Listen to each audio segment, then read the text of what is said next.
सत्य समाचार, निष्पक्ष समाचार, समाज बदल्ने हाम्रो अभियान। नमस्कार, यो हो टाइम समाचार। म चाहन्छु सुरु गरौँ शिलान्यास सम्बन्धित समाचारबाट।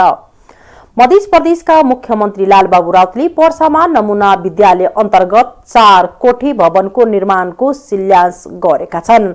मध्य प्रदेश सरकारले घोषणा गरेको एक जिल्ला एक नमुना विद्यालय अन्तर्गत सोमबार पर्साको पुरानो र ऐतिहासिक त्रियुद्ध उच्च मावि वीरगञ्ज छनौट भएकाले 4 कोठे भवन निर्माण तथा खेलकुद मैदान निर्माण कार्य गर्न मुख्यमन्त्री राउतले शिलान्यास गरेका छन्।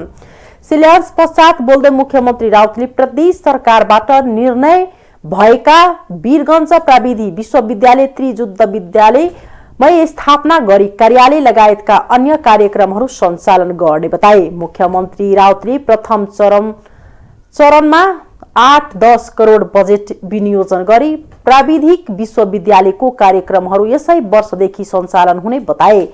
नमुना विद्यालयको निर्माण कार्य तथा प्राविधिक रेखदेख सामाजिक विकास मन्त्रालय सामाजिक विकास इकाइ वीरगञ्जबाट हुनेछ।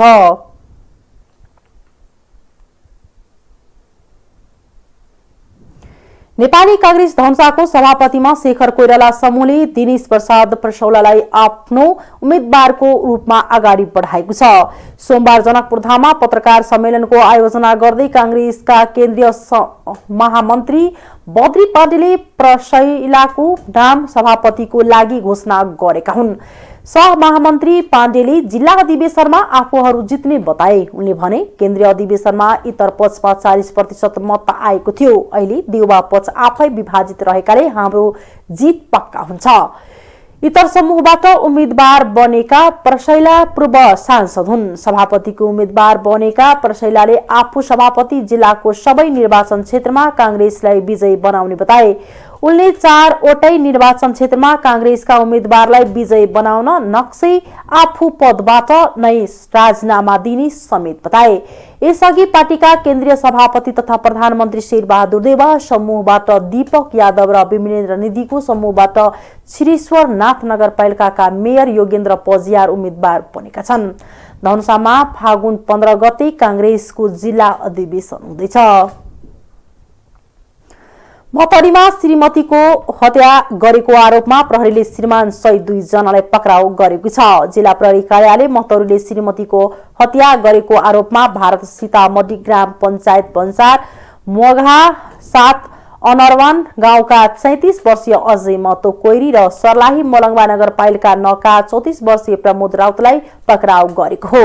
उनीहरूमाथि भारत सीतामढी भैरव कोठी मेसौल टोल घर भएकी राधा भने अफसाना खातुनको हत्या गरेको आरोप रहेको मतौरीका प्रहरी प्रमुख प्रहरी उपरीक्षक कृष्ण पंगेनीले जानकारी दिए। खातुनको शव फागुन 4 गते मतौरी गौशाला नगरपालिका 12 कान्ति बजार स्थित सागरनाथ वन विकास परियोजनाको जंगलभित्र फेला पारेको थियो।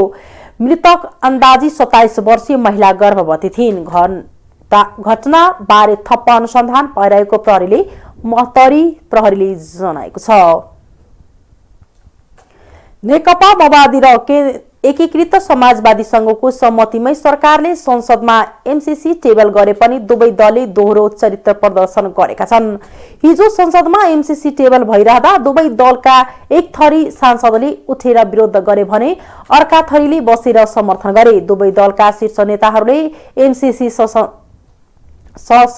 संसदमा टेबल गर्न दिने निर्णय गरे पनि उनीहरूको कार्यकर्ताले सडकमा प्रदर्शन गरेका छन्। दुवै दलभित्र एमसीसी को विषयलाई लिएर चर्को विवाद उत्पन्न भएको छ।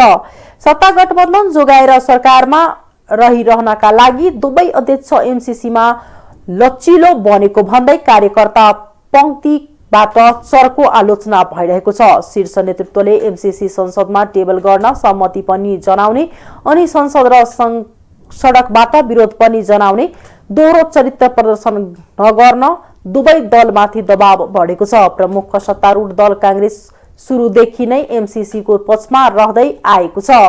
एमाले भने एमसीसीलाई राजनीतिक दाउपेचको विषय बनाएको छ।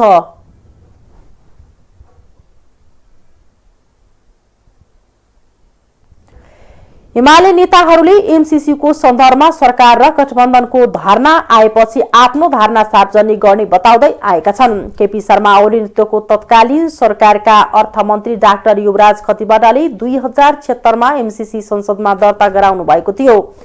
त्यसअघि ओली नेतृत्वकै सरकारले 2075 मा एमसीसी संसदमा पेश गर्ने निर्णय गरेको थियो, तर आफैले दर्ता गरेको प्रस्ताव संसदमा टेबल गरेपछि त्यसको पक्ष वा विपक्षमा मतदान गर्ने बारे एमालेले कुनै निर्णय गरेको छैन। संसदको अर्को बैठक बस्नु अघि नै पार्टीको धारणा स्पष्ट गर्न एमाले भित्र पनि दबाव बढेको छ। प्रतिनिधि सभामा एमसीसी टेबल भएपछि प्रधानमन्त्री शेरबहादुर देउवा अनुमोदनको लागि बहुमत जुटाउने गृह कार्यमा जुट्नु भएको छ। सत्ता साझेदार दलसँगै विपक्षी एमालेसँगको छलफललाई उहाँले निरन्तरता दिनु भएको छ। गठबन्धन भत्किने डरले संसदमा एमसीसी टेबल गर्न सहमति जनाएका माओवादी केन्द्र र एकीकृत समाजवादीले स्थितिमा पास हुन नदिने अडान छाडेका छैनन्। कांग्रेसले तत्काल अनुमोदन गर्न खोजे पनि माओवादी र एकीकृत समाजवादी संशोधन सहित अनुमोदन गर्नुपर्ने अडानमा छन्। एमसीसी को पक्षमा नखुले पनि संसदको ठूलो दल एमालेले विपक्षमा मतदान नगर्ने प्रधानमन्त्रीको विश्वास छ, तर यसबारे एमालेले औपचारिक धारणा सार्वजनिक गरेको छैन। सभामुखको 14 सांसदमाथि कारबाहीको सूचना टाँस नगरेको भन्दै एमालेले निरन्तर संसद बैठक अवरोध गर्दै आएको छ। एमसीसी टेबल भइसकेपछि सभामुख सापकोटाले छलफलको दिन तोक्नुपर्नेमा दिन तोकिएको छैन। प्रतिनिधि सभाको अर्को बैठक आउँदो बिहीबारका लागि बोलाएको छ। अबको बैठकमा एमसीसी माथिको छलफल अगाडि बढाउने संसद सचिवालयको तयारी छ। एमसीसी सम्झौतामाथि सांसदले संशोधन राख्न नपाउने भएकाले छलफल मात्रै चलाउने तयारी भएको छ। गठबन्धन दलमा कुरा मिलेमा प्रधानमन्त्री देउवाले बिहीबार बस्ने संसद बैठकबाटै छिनोफानो गर्न चाहनु भएको छ। संविधानको धारा 279 मा नेपाल पक्ष राष्ट्रिय भएका सन्धि सम्झौता संसद संघीय कानून अनुसार अनुमोदन गर्नुपर्ने व्यवस्था छ। संविधानको धारा 279 को उपधारा 2 मा शान्ति र मैत्री सन्धि सुरक्षा एवं सामरिक सम्बन्ध नेपाल राज्यको सिमाना र प्राकृतिक स्रोत तथा त्यसको उपयोगको बाँडफाँड सम्बन्धी सन्धि सम्पूर्ण सदस्य संख्याको 2/3 बहुमतले पारित गर्नुपर्ने व्यवस्था छ। उपधारा 2 मा शान्ति र मैत्री सन्धि र प्राकृतिक स्रोत तथा त्यसको उपयोग र बाँडफाँड सम्बन्धी सन्धि सम्झौता राष्ट्रलाई व्यापक गम्भीर वा दीर्घकालीन असर पार्ने किसिमको नभए प्रतिनिधि सभाको साधारण बहुमतबाट पास गर्न सक्ने व्यवस्था समेत गरिएको छ। सरकारले एमसीसीलाई दीर्घकालीन असर नपार्ने किसिमको सम्झौताका रूपमा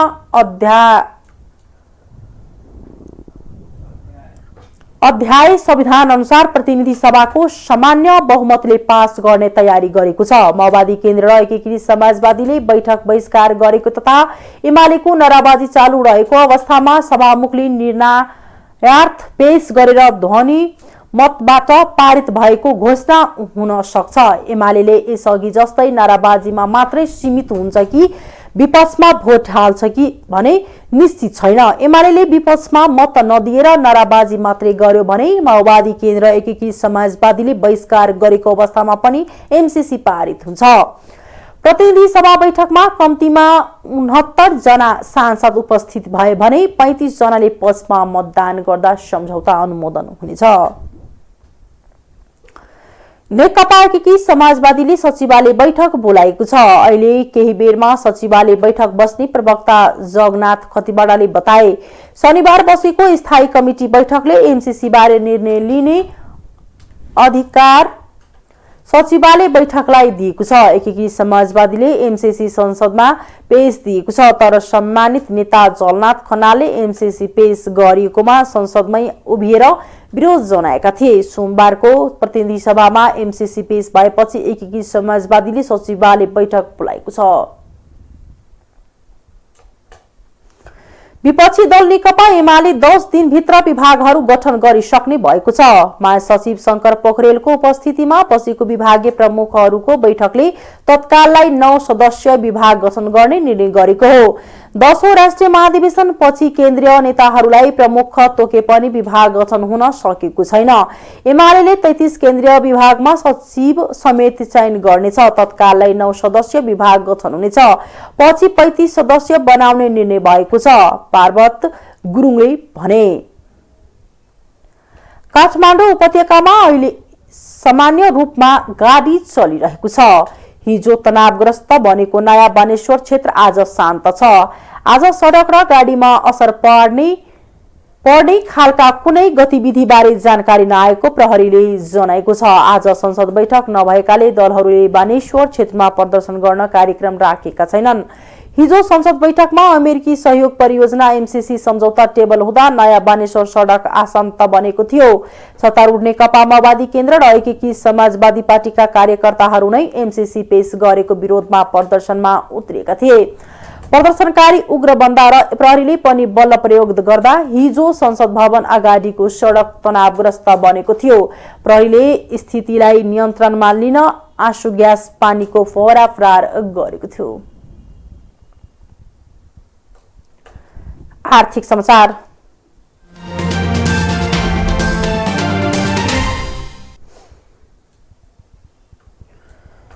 नेपालकै मुख्य प्रवेशद्वार र प्रमुख व्यापारिक नाका वीरगञ्जबाट नेपालका लागि हुने विभिन्न वस्तुको आयात निर्यातमा सुधार भएसँगै यसको सकारात्मक प्रभाव राजस्व सङ्कलनमा पनि देखिएको छ। कोरोना संक्रमणको दरमा आएको कमीसँगै मुलुकभित्रको उद्योग व्यापारले गति लिएकाले राजस्व सङ्कलन बढेको। उक्त नाकाबाट नेपालका लागि हुने विभिन्न वस्तुको आयात तथा निर्यातमा सुधार भएपछि गत आर्थिक वर्षको श्रावणदेखि माघ महिनासम्ममा सङ्कलित राजस्वको तुलनामा चालु आर्थिक वर्षको सोही अवधिमा 38% बढी राजस्व सङ्कलन भएको छ। गत आर्थिक वर्षको 7 महिनामा 88 अर्ब 50 करोड 48 लाख रुपैयाँ राजस्व सङ्कलन भएकामा चालु आर्थिक वर्षको सोही अवधिमा 1 खर्ब 21 अर्ब 72 करोड 84 लाख रुपैयाँ राजस्व सङ्कलन गर्न वीरगञ्ज भन्सार सफल भएको छ। यो गत आर्थिक वर्षको सङ्कलित राजस्वको भन्दा 33 अर्ब 22 करोड 36 लाख रुपैयाँ बढ्यो। चालु आर्थिक वर्षको श्रावणदेखि माघसम्मका लागि भन्सार विभागले 1 खर्ब 16 अर्ब 71 करोड 15 लाख रुपैयाँ राजस्व सङ्कलन हुने प्रक्षेपण गरेकोमा कार्यालयले लक्ष्य भन्दा 4.3% बढी अर्थात् 5 अर्ब 1 करोड 78 लाख रुपैयाँ बढी सङ्कलन गर्न सफल भएको कार्यालयका सूचना अधिकारी सुमित गुप्ताले जानकारी दिए।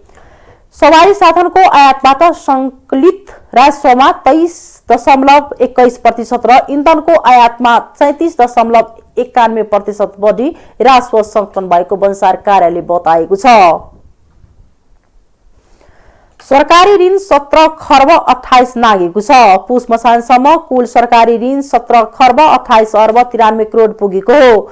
यस रकम मध्ये बाह्य ऋण 9 खर्ब 48 अर्ब 98 करोड र आन्तरिक ऋण 7 खर्ब 79 अर्ब 94 करोड रहेको छ। सार्वजनिक ऋण व्यवस्थापन कार्यालयले प्रकाशित गरेको प्रतिवेदन अनुसार आर्थिक वर्ष 2078-79 को 6 महिनामा नेपाल सरकारको कुल कर्जा 0.33% ले बढेको छ। विदेशी ऋण भने 0.03% ले घटेको छ। विदेशी ऋण अमेरिकी डलर उतार चढाव भएका कारणले घटेको हो। त्यस्तै आन्तरिक ऋण भने 0.78% ले बढेको छ। समीक्षा अवधिमा कुल आन्तरिक कर्जा 6 अर्ब रुपैयाँ वृद्धि भएको छ भने बाह्य ऋणको स्थिति 24 करोड 83 लाख 90 हजारले घटेको छ। विनिमय दरमा भएको उतार चढावले चालु त्रैमासिकमा 16 अर्ब 47 करोड रुपैयाँको विनिमय लाभ भएको छ, जसले गर्दा बक्यौता कर्जाको स्थितिमा कमी आएको छ। त्यसैगरी आर्थिक वर्ष 2078-79 को पुष मसानसम्ममा कुल ऋणसँग जीडीपी कुल ग्रास्थ उत्पादन अनुपात 40.53% रहेको छ भने बाह्य ऋणसँग जीडीपी अनुपात 18.28% र आन्तरिक ऋणसँग जीडीपी अनुपात 22.24% रहेको छ। त्यस्तै आर्थिक वर्ष 2078-79 को दोस्रो त्रैमासमा कुल कर्जा प्राप्ति 29 अर्ब 97 करोड रुपैयाँ रहेको छ, जसमा 23 अर्ब 17 करोड रुपैयाँ 12 स्रोतबाट र 6 अर्ब रुपैयाँ आन्तरिक स्रोतबाट प्राप्त भएको छ। वैदेशिक ऋण मध्ये 87.37% अर्थात्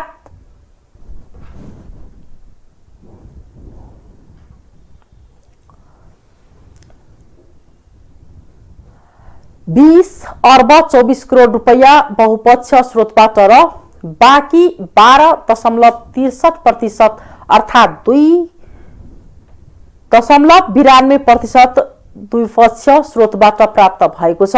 यो त्रैमासमा कुल आन्तरिक ऋण 6 अर्ब रुपैयाँ ट्रेजरी बिलको नयाँ निष्कासनबाट प्राप्त भएको हो। अन्तर्राष्ट्रिय समाचार।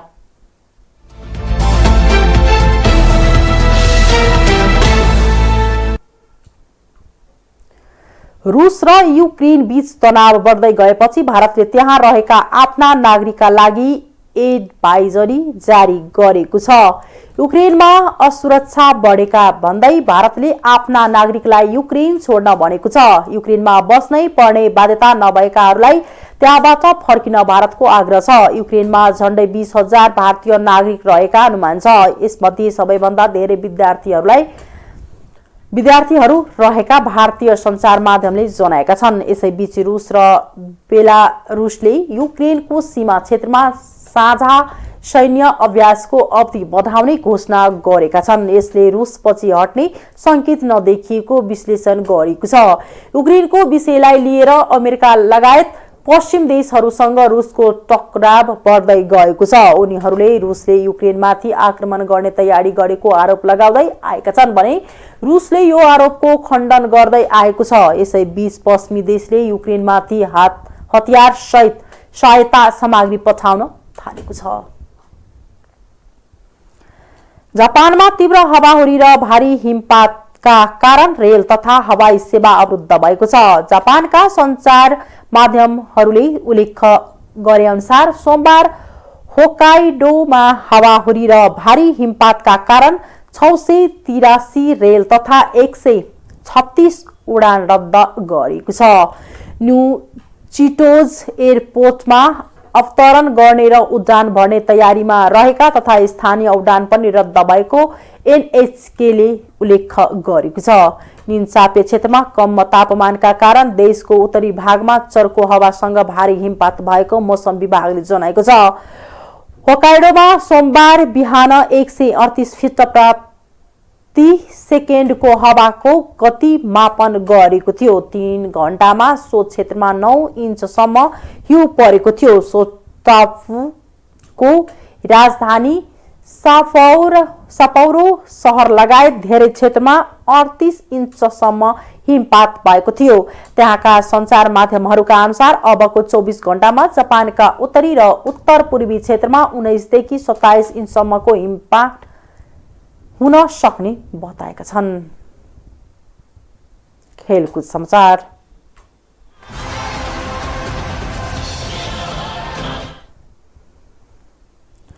आईसीसी टी20 विश्वकप ग्लोबल छनौट अन्तर्गत समूह चरणको अन्तिम खेलमा नेपालले क्यानाडाको सामना गर्दैछ। सोमबार ओमानको मस्कट स्थित अल अमरेत क्रिकेट मैदानमा नेपाली समयअनुसार पौने 4 बजे खेल सुरु भएको छ। नेपालले छनौट अन्तर्गत यसअघिका दुवै खेल जितिसकेको छ। पहिलो खेलमा घरेलु टोली ओमानलाई 39 रनले र दोस्रो फिलिपिन्सलाई 138 रनले पराजित गरेको थियो। ग्लोबल छनौटको समूह बीमा नेपाल 4 अङ्कसहित तालिकाको शीर्ष स्थानमा छ। त्यस्तै 2 अङ्क सहित क्यानाडा दोस्रो र समान अङ्क रहे पनि रन रेटका आधारमा ओमान तेस्रो स्थानमा छ। अङ्कविहीन फिलिपिन्स समूहको पुछारमा छ। आजको खेलमा नेपाल जिते नेपाल सेमिफाइनलमा समूह ए को उपविजेतासँग खेल्नेछ। सेमिफाइनलमा जित निकाले नेपाल छनौटको फाइनलसँग अस्ट्रेलियामा अक्टोबरदेखि हुने टी20 विश्वकपमा छनौटमा हुनेछ। नेपाल पाकिस्तान नेपाल स्थित पाकिस्तानी दूतावासको आयोजनामा फाल्गुन 18 गतेबाट 7औं संस्करणको Nepal Pakistan friendship T20 cricket प्रतियोगिता हुने भएको छ। काठमाडौँ स्थित पाकिस्तानी दूतावासले सोमबार पत्रकार सम्मेलन गरी 12 टोली समावेश गरी प्रतियोगिता यही फाल्गुन 18 देखि 26 गतेसम्म सञ्चालन गर्ने जानकारी गराएको। लीगक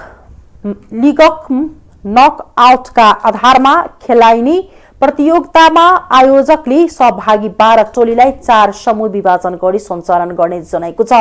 समूह ए मा पाकिस्तानी दूतावास cricket club, HK cricket club र लायन क्रिकेट क्लब रहेका छन् भने समूह बी मा स्टार क्रिकेट एकेडेमी, बाल पार्क एकेडेमी तथा GHCA समावेश छन्। यस्तै समूह सी मा RS विद्यापीठ एकेडेमी, एन्जल्स हार्ट एकेडेमी र क्रिकेट एक्सिलेन्स सेन्टर तथा समूह डी मा स्कुल अफ क्रिकेट, बालबच्चा क्रिकेट क्लब तथा नेक्सस क्रिकेट एकेडेमी रहेका छन्। 4 समूहका विजेताहरू सेमिफाइनल प्रवेश गर्नेछन्। 2 मुलुक तथा 2 देशका खेल प्रेमी बीचको सम्बन्धलाई अझ समुद्र बनाउन खेल प्रतियोगिता आयोजना गरेको नेपालका लागि पाकिस्तान राजदूत शैल हैदर शाहले बताए। नेपालका तर्फबाट एकेडेमीको प्रतिनिधित्व गरेको नेपाल क्रिकेट टिमका पूर्व कप्तान तथा क्रिकेट एक्सिलेन्स सेन्टरका संस्थापक पारस खड्काले प्रतियोगितामा युवा क्रिकेटले अनुभव सँगाल्ने मौका भएको बताए। धुम्बारही स्थित पाकिस्तानी दूतावासको क्रिकेट मैदानमा हुने प्रतियोगिताको विजेताले प्राप्त गर्ने